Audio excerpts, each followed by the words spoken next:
This is another defense of objective morality, and I'm going to do this with the help of two analogies. One's a real analogy, the other one is actually a more general case of you. The first analogy is the video game. So I would hold that video games are pretty similar to the real world in the most fundamental aspects. And one of the most fundamental aspects is to figuring out what you ought to do.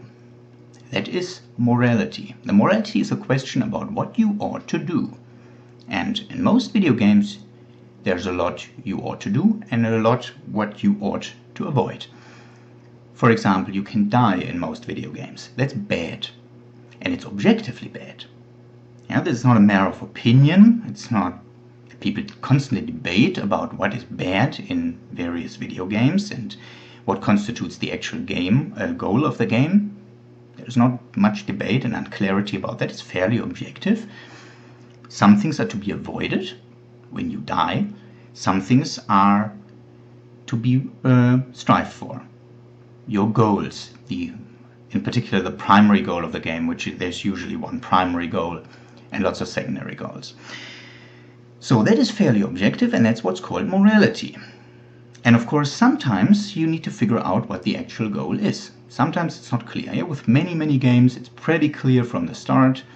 There's a long tradition in video games and genres which are similar in what kind of goals you should reach and how you should reach them. You can draw from that experience. But in general, you need to figure out what the goal is.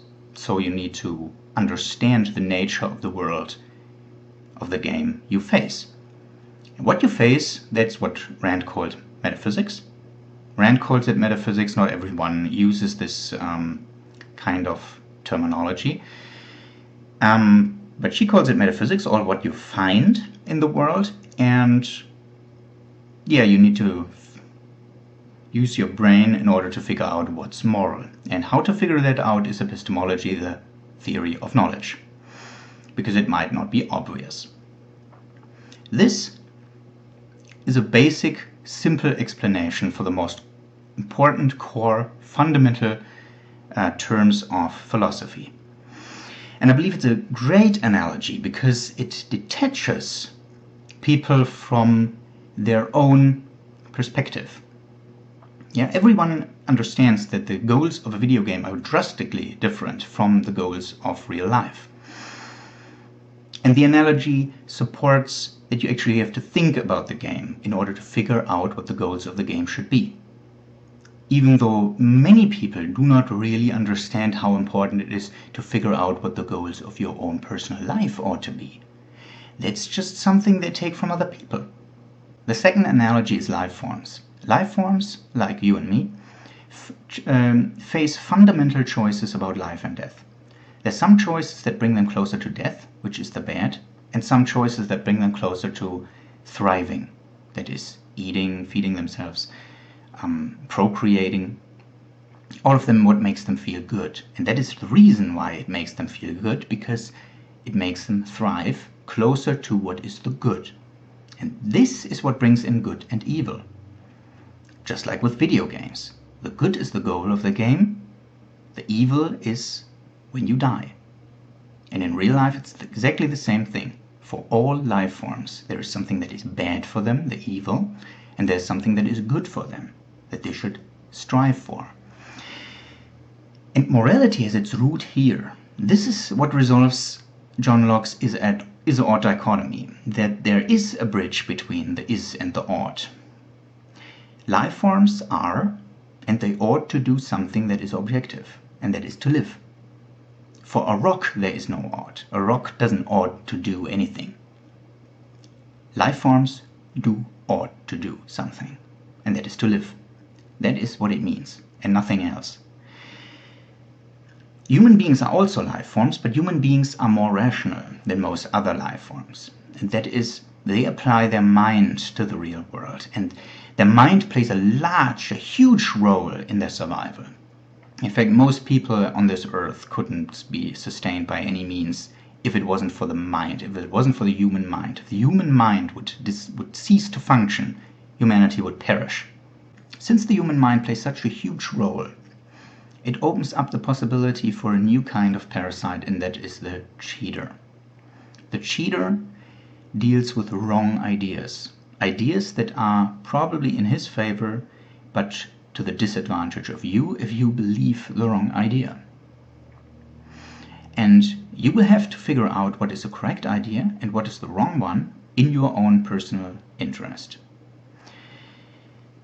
Now, in a video game, you might construct an example where someone comes to you and says, well, I really need to defeat this really big end boss, then I will get lots of credits and I can share them with you, but I need something from you to defeat him.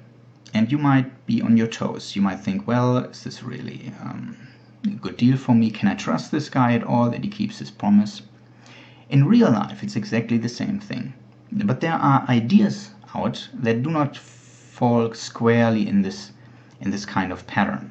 Ideas where you find it difficult to actually see who is doing the cheating. For example, in the Middle Ages, people were cheated into believing that they should serve God and would be rewarded with an afterlife. Today, generally, people don't believe that anymore. But who was the cheater? Well, you would say it was the Catholic Church, it was the clerics. But were they really cheating? Were they really believing that they were cheating? Were they consciously telling you that the goal of your life is something other than what it really is? I would say no, I don't believe that. I believe these people were really convinced that there is a God and that people who follow their rules will be rewarded in their afterlife. They were deluded. And delusion, in my book, is a precursor to a better cheat.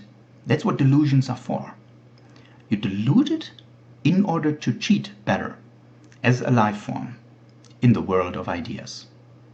You can win the honest way, the conscious way, the rational way, or you can win by deluding yourself into a delusion by which you can cheat well.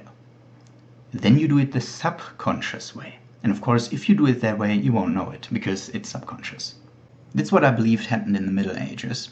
And I don't believe it's restricted to the Middle Ages. I think many examples can be found for ideologies that fall into that pattern, as delusions, as a precursor to a better cheat. Communism is the most obvious other ideology, where people were duped into believing that if they sacrifice themselves for the state, they would somehow become happier in the end, that this is their life goal.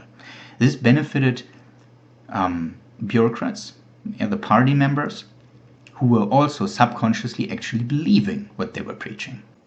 But medieval Catholicism, Christianity, and 20th century communism both share that they believe in objective morality. The thing that is supposedly objectively moral here is to serve the church, and by extension God, or to serve the state. Now, there's another trick, and that is telling you that there is no objective morality. Telling you that you cannot figure out what to do with your life.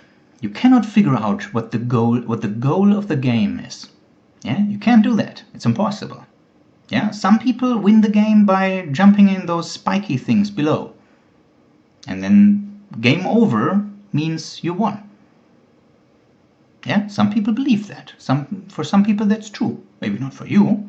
Maybe you believe that winning the game actually means defeating the end boss, but some people believe it's jumping into those spiky things. And it's subjective. What's true for you isn't necessarily true for me. That's another trick.